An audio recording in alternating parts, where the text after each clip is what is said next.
Hey guys, and welcome to the championship edition of the Fantasy Points UFL Breakdown.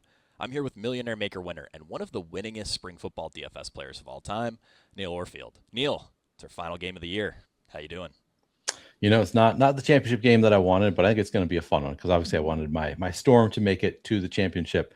But it's kind of could still be a really fun game. Seeing the Jason Bean not rivalry. Jason Bean, what word am I looking Revenge for? game. Revenge game. Could be kind of a fun one. So yeah, excited for the championship. It's going to be sad to not have professional football for a few months, but yeah, excited to do a final show with you. Yeah. This is always a ton of fun. Really appreciate Neil doing these shows with me all year long. Really appreciate everyone else for tuning in. Always means a lot to me to be able to do this kind of work, and the championship is always sort of the culmination of what I consider to be some of the most fun work I get to do all year long. So this should be a really good time. Of course, if you guys are looking for NFL content, because our UFL content is coming to an end after this week, go check out fantasypoints.com. You can save 10% on our packages on a Fantasy Pro or Fantasy Bundle subscription with promo code UFL 2026. Again, that's promo code UFL 2026 for 10% off. Should be a really, really awesome NFL season. I'm, of course, very excited for that. As soon as UFL ends, I'll have plenty of off-season writing there. Also wanted to note at the top of the show, my championship article, which is, I believe, 2,500 words on every relevant player in this game, is free to read. So if you guys want to browse that, I'll keep that updated with any relevant news and notes as the week unfolds. Definitely check that out over on fantasypoints.com as well. Neil, before I read the game line here, wanted to note the injury report, mostly because it's so light. So we really don't have too much to worry about here. Louisville only has two defensive players and a tackle listed on their injury report. DC Defenders have a tackle listed, and then for our purposes, Braylon Moore was limited on Tuesday with a hamstring issue. Mason Fairchild was limited on Tuesday with a shin issue. Fairchild's the guy I want to keep an eye on the most as we head into this player analysis. He missed last week with this shin issue. They ended up rolling with Braylon Moore as their only tight end, but did want to note that at the top of the show. Hopefully no surprising inactives or weird injury stuff this week. Neil, game line here. We've got a season-high total at 49.5. Louisville, this game's in D.C., but Louisville's actually technically the home team because they are the higher seed. So this is the D.C. Defenders at the Louisville Kings, even though the game is in D.C. D.C. is favored by 1.5, and like I said, the total, 49.5 here. Neil, what do you think of the line? Yeah, I mean the scoring does tend to go up throughout the season. These defenses, man, I probably take the under just because it's so high, but hoping we'll get some fireworks. So hoping for the over, but if I were going to bet something, I'd probably bet the under here. Yeah, I think I'm with you. Probably a bit too high on the total, and I probably would take DC minus the 1.5. I think if Jason Bean's on it, I do think they are the better team here. Plus the home field advantage should help them out a decent bit. Neil, let's start with the Louisville side of this game. Obviously a lot to cover here, but starting with the quarterback, what do you think of Chandler Rogers? And I'm sort of curious because when I do like an initial run of, my own personal lineups or even just for ownership, getting a lot of both quarterbacks in the captain spot, Rogers in particular feels like a better flex play than a captain play. He's really only had one spike week all year. Where are you at on Chandler Rogers here, and how are you kind of working him into lineups? Yeah, I mean, I'll have some Chandler Rogers at captain, and he'll be in a majority of my lineups. Like he'll be in more than half of my lineups overall for sure. I do think like for NFL, often sharper people will tell you like non-rushing quarterbacks are generally over-owned at captain relative to like their frequency of being in the best possible lineup.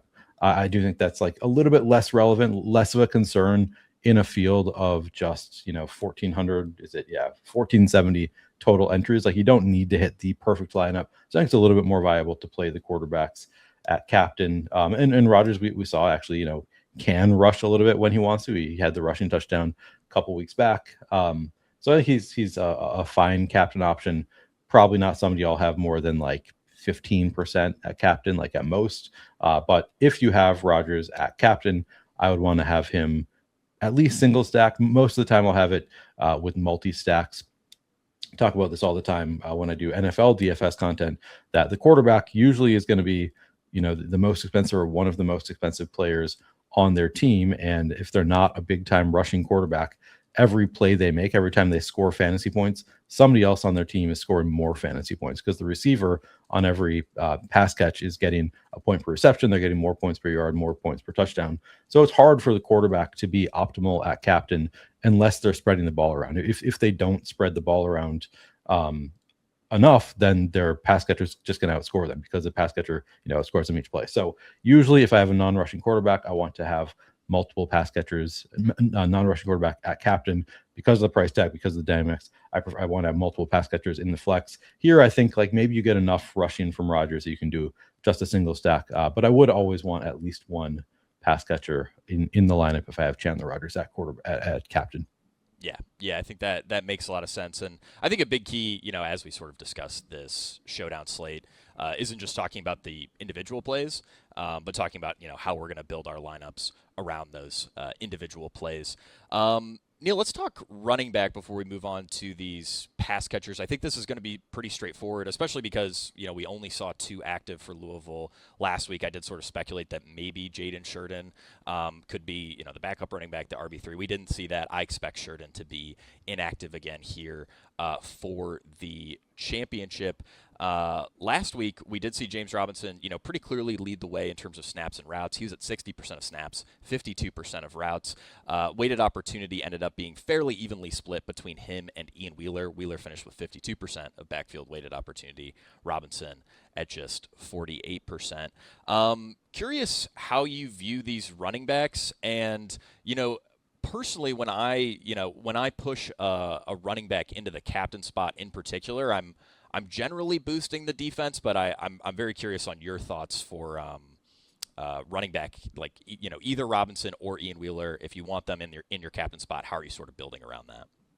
Yeah, I like them both quite a bit, both at captain and in the flex. I also think, we talk about things you can do to be a little bit different on showdown slates. Again, it's the smaller ones, so you don't need to get super crazy. But I think one thing you can do that is going to be a bit unique, not super unique, and certainly can hit, is playing both of them together, James Robinson and Ian Wheeler. We've seen them hit together multiple times this season, especially if it's just the two of them active. They're getting most of the work. I love the idea of pairing the two of them. We also have relatively low ownership on both of them at captain, so I think both make for fairly strong captain plays. But we have James Robinson at sorry, just had this up and then I switched to a different tab here, but I've got him at 6% in the captain. Ian Wheeler at just 1%. Yeah, and I love both of those. I mean, Ian Wheeler, we've seen be like the top scorer. Or I think he was a top scorer multiple times, but at that price tag, he can definitely be the captain that you want if he scores a touchdown. So I love them both as captain plays. They're both relative to ownership. We've got James Robinson at like 35% total ownership. Ian Wheeler sub 20% total ownership. I think they're two really, really strong plays for this slate. So yeah, I'll have a good amount of both these quarterbacks. I won't be afraid to play them in a lineup together, even if I do have one of them a captain. And yeah, I think it makes sense to boost the defense if you do play one of these, especially if you have them a captain, to give just a very slight boost to the defense. I wouldn't go overboard, but yeah, make it slightly more likely that you get the defense in there if you play one at captain. I think that makes sense. Love that. When it comes to these wide receivers, Neil, I mean, I think we're pretty fortunate, at least on the Louisville side, in the sense that, there's really only 3 guys that we need to worry about in terms of captain viability. There are a few other guys we can talk about as, potential flex plays. But, Lucky Jackson, Isaiah Winstead, Tariq Black, all over a 90% route share in the semifinals. I mean, we kind of know that these are the big 3. The craziest thing to me here, though, Neil, is that Tariq Black is only 5,800. I mean, there's a huge price gap between him and Winstead, who's all the way up at 98. Lucky Jackson, a little bit more reasonably priced at 6,400. But I expect Tariq Black to be right there as the highest owned non-quarterback in the captain. I believe I have him and Cornell Powell right around like 10 to 12% in the captain spot. I may bump that as the week goes on. We'll see sort of how industry stuff unfolds, and we are recording on Wednesday here, so a little early this week. But how are you viewing these wide receivers, and sort of any general tips for, if I want to play Winstead, if I want to play Black as a captain? I imagine I'm boosting Chandler Rogers. Is there anything else I need to look out for on those showdown builds if I am playing a wide receiver at captain? No, I don't think so. Like I think, like you agreed, like yeah, maybe a slight boost to Chandler Rogers. It is also something that tends to get. It's more unique if you don't play Chandler Rogers in those. So if you have Isaiah Winstead a captain and you don't play Chandler Rogers, it's going to be more unique. But also, like, I don't know how much you have to go out of your way to get unique on a 1,500 person field. So I think most of the time, if I have one of these receivers at captain, I probably will have Chandler Rogers. There are ways for them to get there, as we were discussing, like the dynamics of the scoring on DraftKings, where you get a point per reception. It's easier to get the bonus because they only need the 100 yards to get the bonus. So the receiver can hit it without the quarterback getting there. And maybe the quarterback just throws one touchdown, but the receiver ends up with 100 yards and a touchdown and 8 catches. And like suddenly the receiver has gone completely off. The expensive quarterback doesn't fit. So it like you don't need to have the quarterback in there. But yeah, I think it makes sense, like you said, to give a little bit of a boost to the quarterback. Tariq Black, like that, it's hilarious that he's still 5,800. Like they just do not respect Tariq Black at DraftKings, because it's been several weeks now where he's just been like, yep, this is a clear value, just got to play Tariq Black. And I think we continue to do it. And we've only got him slightly over 50% ownership, so I think that's a fair number. I think that's if anything, I might end up above weight on that, where we've got him at like 52%.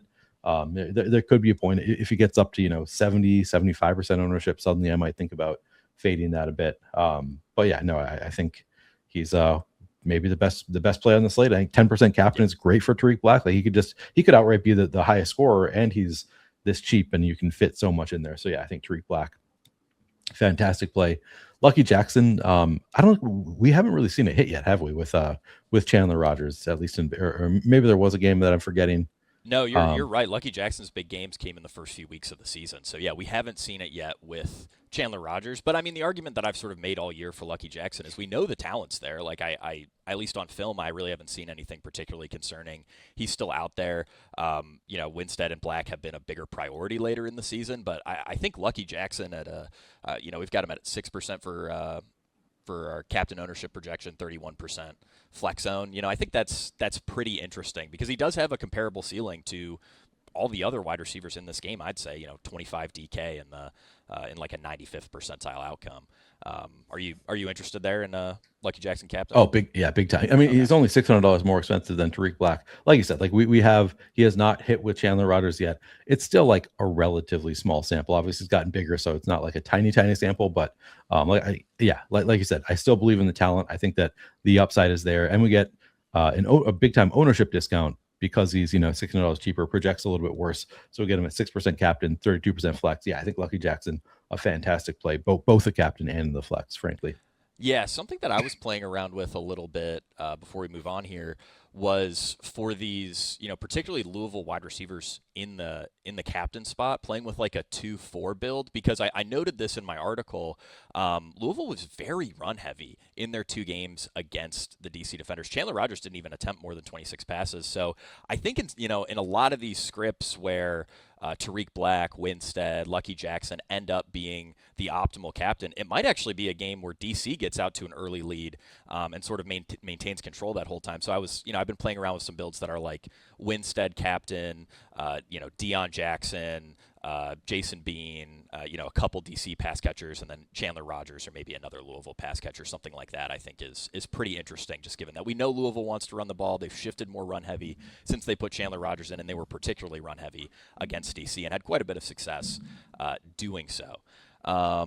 Anything to add there, Neil? Yeah, I guess you asked me what you can look out for if you're playing one of these receivers at captain. I do think, like, to your point, like, one thing that I sometimes set rules for is, like, if you have one of these pass catchers as a captain, no more than one other receiver in the flex or something like that. I'm probably not going to set that rule, but that is something you can consider, because like if Lucky Jackson is having a big enough game that he's the captain, it's less likely, I think, that both Isaiah Winstead and Tariq Black also hit in a way that they're going to hit your lineup. They're all like priced well enough that I don't think I'm going to set any kind of rule like that. But that is, something to consider when you have the receiver in the captain spot, because usually, if they're scoring enough to be the captain, they're getting a lot of the volume, and probably two of their receivers are not going to get there. But it's all, price dependent, and there's other factors. Right. I like that. I think that's a sharp take there. When it comes to sort of these guys who I wouldn't personally consider captain viable, but are very interesting flex plays for Louisville, it's for the most part really just the tight ends in Zach Davidson and Trey McKinney. Davidson only 2,400, Trey McKinney 1,200. They both project as solid values. Of course, both players are, kind of in that touchdown or bust category. Davidson's out-targeted McKinney 19-13 in their 6 regular season games together. We did see McKinney earn a 48% route share compared to Davidson's 40% route share last week. I don't think that means a ton, because Louisville only ran, I think it was like 43 or 44 plays. They barely had the ball in that game against St. Louis. I saw James Larson posted time of possession. St. Louis had the ball for 41 minutes. Just a very, very weird game the way that unfolded. So I still think Davidson's the better target earner here. Probably the most, or I would say definitively the most upside between the two. But, all it takes is a touchdown for either of these guys to get you there. Anything you're looking out for with these tight ends, Neil?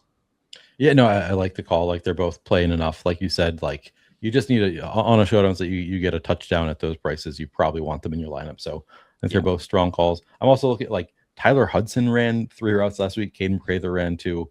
The field is small enough that you don't necessarily need to go there. But, if you want to take a shot on either, I think that's fine. Not somebody, neither players that I would make a big part of my portfolio, but similar, like if they score a touchdown, there's a good chance you want them, and you're going to get them at low ownership. Yeah, I wrote up Prather. Hudson's kind of been on the outside looking in a little bit more so than Prather. Prather, in games where all these wide receivers have been healthy, we've seen him pop for maybe like a 25% route share a couple different times this season. So he would be my preference there. The other thing to note with these cheap Louisville guys, primarily the tight ends, but I could get to maybe a share of a guy like Prather, maybe Hudson. We're submitting 44 lineups this week because the contest is a little bigger, so that helps a bit. But something to keep in mind is, when DFS players are dipping into these super cheap guys, Braylon Sanders is like the best option by far. We haven't talked about him yet, but that's really going to reduce the flex ownership of guys like Zach Davidson, McKinney, Prather in particular will probably be, what do I have here for him? Yeah, 1%, or sorry, 2% for Prather, 1% for Hudson. So, you do get a huge ownership discount probably, or definitively, compared to a guy like Braylon Sanders, who we will talk about here shortly.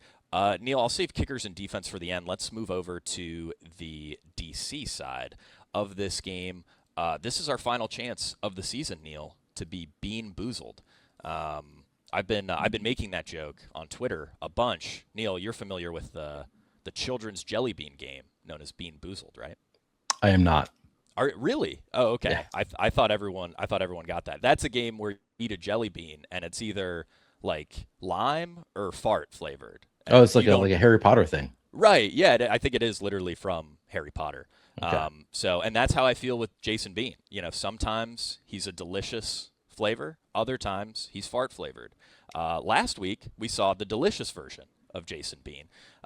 Tom has one of my tweets on the screen. This has been my go-to joke with Jason Bean all year. I've missed this one. I guess I don't see all of your tweets. Yeah, you got to have me on notifications, Neil. You're right. It's my bad. But Neil, this is our final chance to get Bean Boozled by Jason Bean. I think, pretty definitively he's the player in this game with the best floor.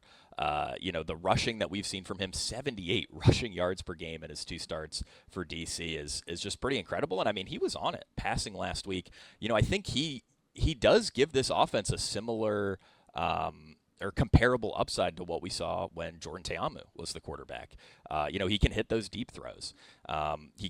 He's capable of being good on RPOs, and obviously the rushing upside is very, very strong.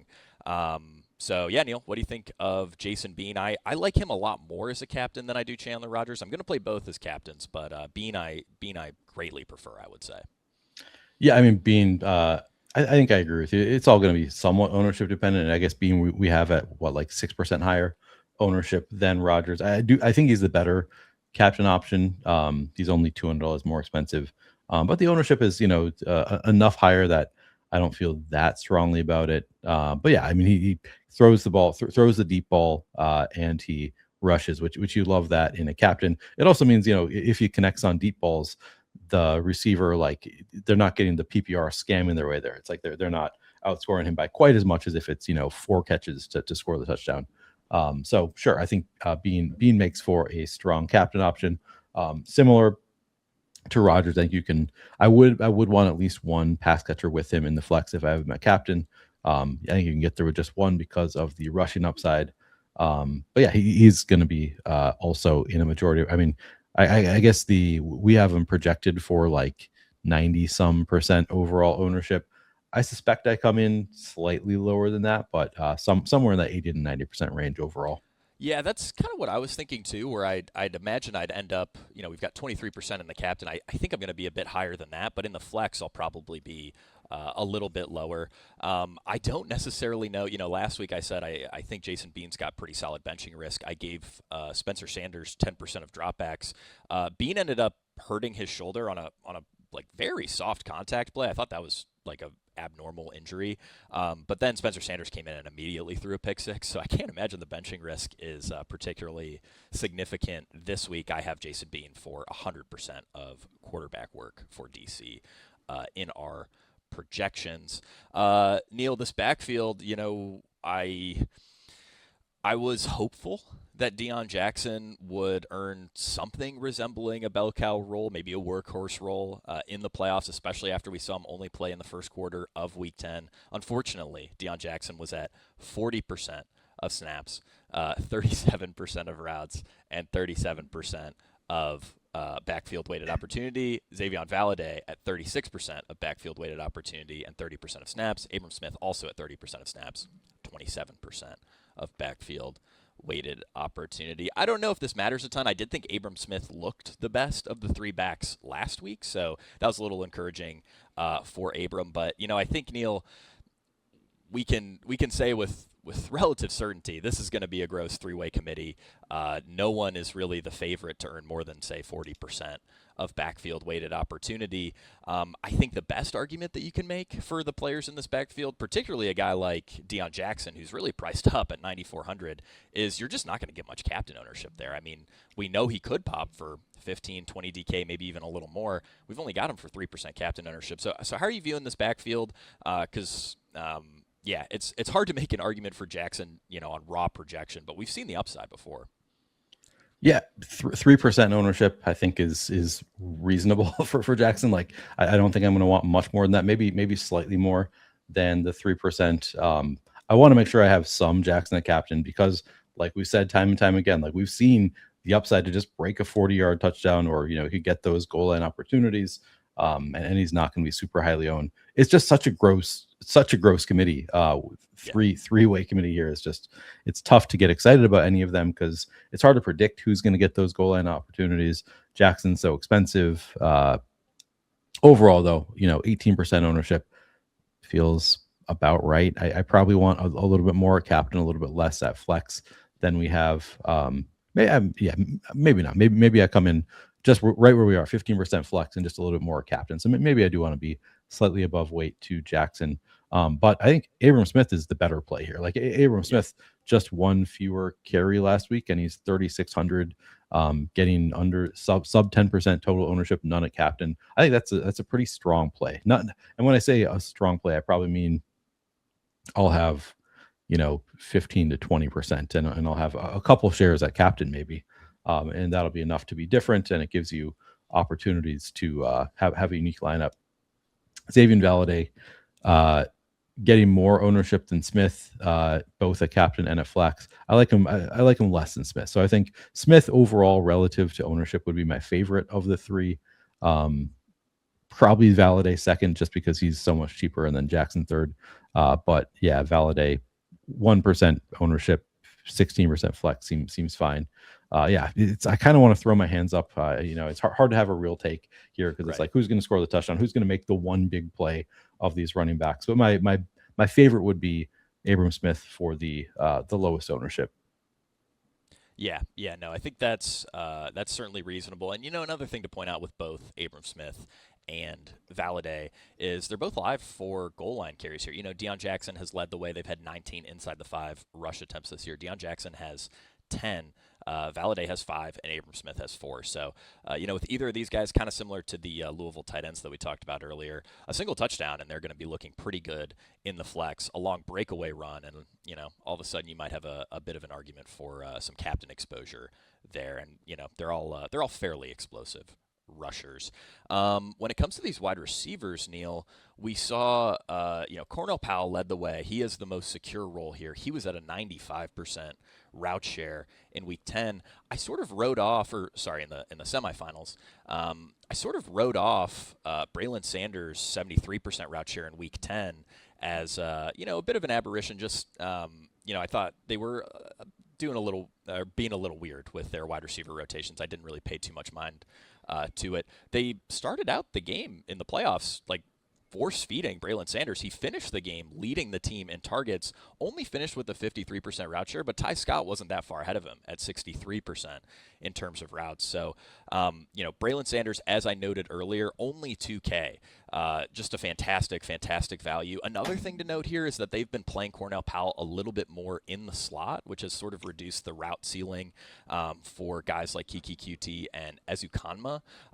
They've been rolling with on a few instances, an 11 personnel grouping. That's, Ty Scott, Braylon Sanders on the outside, Cornell Powell in the slot. So, that's another thing to keep in mind is it just sort of increases the floor for Braylon Sanders playing time. And yeah, he's only 2K, and he's also a guy that's, even if he was running the 39% of routes that he averaged prior to week 10, one 40-yard catch and you're good there. So yeah, Neil, how are you viewing these DC wide receivers? Obviously, we know Cornell Powell is going to be a very popular captain, very popular flex play. I'm a little more interested in your thoughts on guys like Ty Scott, Braylon Sanders, how you want to handle them. Yeah, I mean I love these receivers, and I love them at captain also. I think Powell, a fantastic captain play. Ty Scott, I think we've seen the upside. Down to 63% route share last week is obviously not ideal, but we know Ty Scott has the ability to just break it with a play or two. So yeah, I'm gonna like Ty Scott quite a bit, and then yeah, I agree. I like your call on Braylon Sanders being a pretty obvious great play. I think Ezukanma and Kiki Kuti are in play also. Like we saw them get pretty involved last week.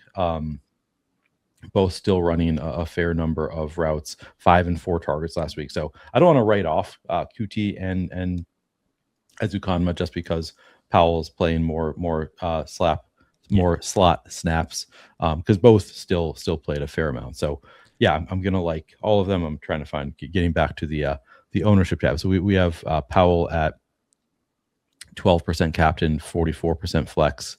That all seems good. Like I think I like Powell better than 12% captain. Ty Scott at maybe not because you can only play so many. Ty Scott we have 3%. I really like that. I'll definitely be above 3% Ty Scott at captain, and we only have him around 20% overall, which is pretty great. So I think Ty Scott, fantastic play, and Braylon Sanders. I mean, we talk about Tariq Black being such a great value and a great play, but I think Braylon Sanders coming in at just over 36% total ownership feels pretty good to me. And not that I'll have that much more. I'll still probably have him in 40 something percent of my lineups, but I will be above weight on Braylon Sanders. We have like no ownership going to Kiki QT right now, and we have 1% to Ezukanma captain, 11% flex. I don't feel that strongly about QT versus Ezukanma based on what we saw last week. So I think I'd probably even that out a little bit, or I'll probably come overweight on that total number for those two, but I might even out the exposure. So maybe slightly underweight on Ezukanma, overweight on QT if this is where the ownership lands. But I think both are relatively strong plays. So I guess my takeaway is I love playing this passing game. I think this is a really a strong way to play it. I'm trying to figure out like where can I get, because like got to be under on somebody, right? So who am I going to be under on here? And it's tough because I really like all of these ownership numbers on the receivers. Going to make it tougher for me to go overboard on Ezukanma and QT like I'm kind of tempted to. Yeah, I don't know. I'm still trying to figure out where I can be under because I think these are all fantastic plays at relatively low ownership. Yeah, I'm kind of there with you. I mean, Ezukanma and Cutie both ran 45% of routes. That's, normally we've seen Ezukanma working ahead of Cutie, but last week they were closer to a split there. So I'm going to even out their projections a little bit after the show, and I'm sure Cutie, if I had to guess, would probably end up sub 1% captain, but maybe in the 6 to 10% range for flex ownership. So you really won't get much there. And, again, they're sort of in a similar price range where a guy like Braylon Sanders is going to take away a lot of flex ownership from those guys. Only other thing I wanted to note is that if you are playing Braylon Sanders captain, I imagine he will, be by far the most popular cheap captain, especially after a guy like Tariq Black, who's almost 4K more expensive. And Neil, this is something that we've talked about on these championship shows previously. When you play these really cheap captains, the temptation is just to jam all the highest priced guys, and you do increase your chances at being duplicated. So that's just something to be mindful of if you are playing a Braylon Sanders captain lineup. Only other guy that I wanted to note, well, I guess the tight end situation for DC. Briley Moore worked as the only tight end last week. No Mason Fairchild. Ben Bresnahan was a healthy scratch. Briley Moore ended up finishing with 58% of routes, 4 targets, and of course scored 15.5 fantasy points, had that nice touchdown later in the game. Briley Moore is a guy that I would, really like from a touchdown equity perspective. Very, very strong, regardless of if Mason Fairchild plays or not. Mason Fairchild, though, only 1K. So if he ends up playing, he's in line for probably 25 to 35% of routes, and he would also fall into the touchdown or bust category of play. And DC really prioritizes their tight ends in the red zone in particular. So both of those guys carry pretty solid touchdown equity. I like both of them, and I will still get to Briley Moore, even if Fairchild's out there. Anything to add on those tight ends, Neil? Yeah, I think the ownership is about right. Like we have Briley Moore around 20% ownership. I was just thinking through where, because I feel like I've liked every play on the slate so far, so I need to figure out, okay, who, these all seem too low to me. I guess it is Jason Bean is one place I'm going to be probably a bit under the field. I'm going to be over 50%, but I can still be well under the field just because we have so much ownership going there. And I think you could see it work out where Jason Bean puts up 18 fantasy points and, the receivers get there and he doesn't quite get there. So I think that's a spot I will end up a bit lighter in order to get to higher shares of some of these lower owned players. I think the tight ends, we'll have to wait and see if Mason Fairchild is active.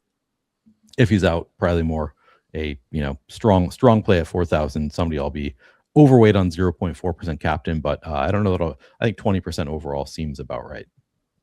Yeah, I think that is reasonable. Believe we've covered every skill player here, Neil, which means we get to move on to the most fun plays of the slate: kickers and defense. Pretty much the only time all year we will talk about these players. For what it's worth, this is the best possible kicking matchup in the league. Both of these kickers are kind of insanely good fantasy players. Tanner Brown averages 12 DraftKings fantasy points per game. Matt McCrane averages 10.6 DraftKings fantasy points per game. Those are the 3rd and 6th best marks among slate eligible players. Both guys are priced outside of the top 14 players by salary and by raw field goal rate. Louisville's at 4.7%, DC's at 3.7%. So these are the most field goal happy teams in the UFL. Both these kickers have a heck of a leg. I believe we've seen 60-yard 4-point field goals from both guys. These are just really, really strong kicking plays. Neil, when you're working kickers into your lineup, is there anything that you're doing with your settings or any sort of builds you're trying to focus on? I think kicker captain is in play here, particularly if this ends up being a bit of a lower scoring game because we've seen so much success from these kickers this season. What are your thoughts on these wonderful kickers here? Yeah, to be honest, I never really played kickers until I started building with SaberSim, and they kind of make their way in there naturally. And I'm like, yeah, because they do like they make it in there so often. Like and Yeah. I as you know, I've always wanted to just play defenses, just like jam the defenses in UFL because I think defenses tend to go way under owned and kickers. I think more and more like come in about where they should be.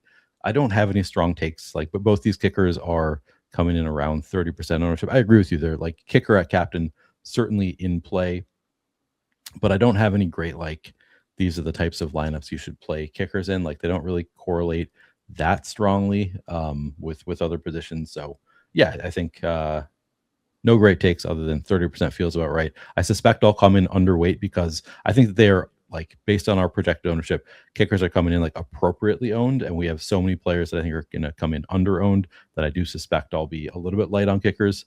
But tough to argue that they're not like solid plays. Yeah, yeah, I think I'm right there with you. Defenses, I think, is just generally a bit more of an interesting conversation because of how defense correlates to other positions. So Neil, how do you plan? I know you're sort of whenever I click on a showdown slate and the game just kicked off, you're always the guy who's in first place because you always seem to have some defense at captain. This is a very high total game. Neither of these defenses project particularly well. I think I've got them both just a hair under 6 DraftKings points for the projection. So how are you going to handle defenses this week? I mean, it depends on where our projected ownership ends up at on these defenses. Right now, we don't really have any ownership going to the defenses. I suspect like usually you get like what like 10% total ownership going to defenses, which I think is really strong. This DC defense is a solid one, and they're really aggressive. So I think there's more opportunities, more volatility in the projection, potential for them to make some big plays and score some touchdowns. So yeah, I think if they come in 10% or lower, I'm going to love both defenses again. It's going to be kind of a jam for me. I will have some at captain, and I like you can play the defenses, correlate with the running backs if you play a defense at captain. I think makes a lot of sense. I also use it as a way to get different. Like I think a lot of people don't want to play quarterback captain and then have an opposing defense in the lineup somewhere, and I like to do that sometimes because the defense, like there is some slight negative correlation there with if the defense is causing interceptions, turnovers, whatever, it's gonna hurt the offense. But there can be situations where it's like quarterback throws an interception and it's -1 point for the quarterback. The defense brings it back for a touchdown. So the defense is going atomic. The quarterback then gets the ball right back in a situation where they're more likely to need to pass. So it's not like that negatively, or there are ways that it can work out that it's not going to horribly